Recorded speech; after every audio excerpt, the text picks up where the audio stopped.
भुजगतल्पगतं धनसुन्दरं गरुडवाहनमम्बुजलोचनं नलिनचक्रगदाकरमव्ययं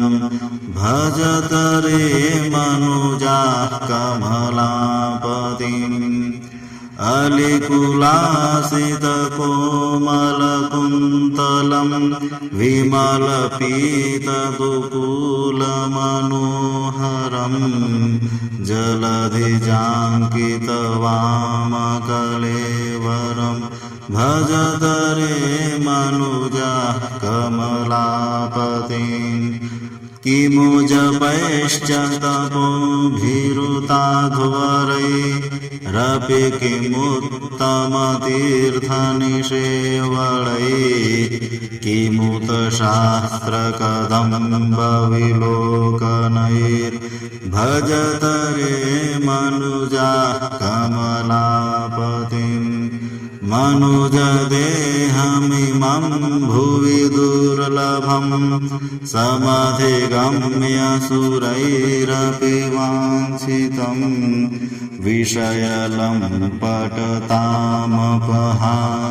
वै भजत रे मनुजाः कमलापतिम् नवनीतानसुतो न सहोदरो न हि पिता जननी न च बान्धवः व्रजति साकमनेन जनेन वै भजत रे मनुजाः कमलापतिम्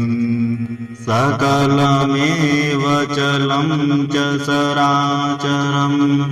जगदिदं सुतरान्धनयौवनं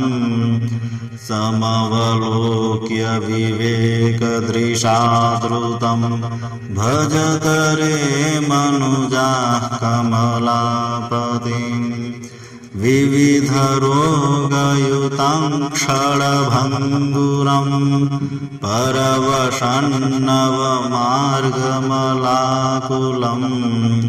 परिनिरीक्ष्य शरीरमिदं स्वकं भजत रे मनुजाः कमलापतिम् मुनिवरैरनिशं हृदि भावितं शिवविरिञ्चिमहेन्द्रनुतं सदा मरणजन्मजराभयमोचनं भजत रे मनुजाः कमलापतिम् हरिपदाष्टकमेतदनुत्तमं परमहंसजनेन समीरितं पठति यस्तु समाहितचेतसा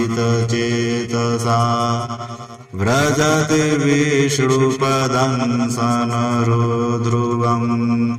व्रजति विष्णुपदं सनरो ध्रुवम्।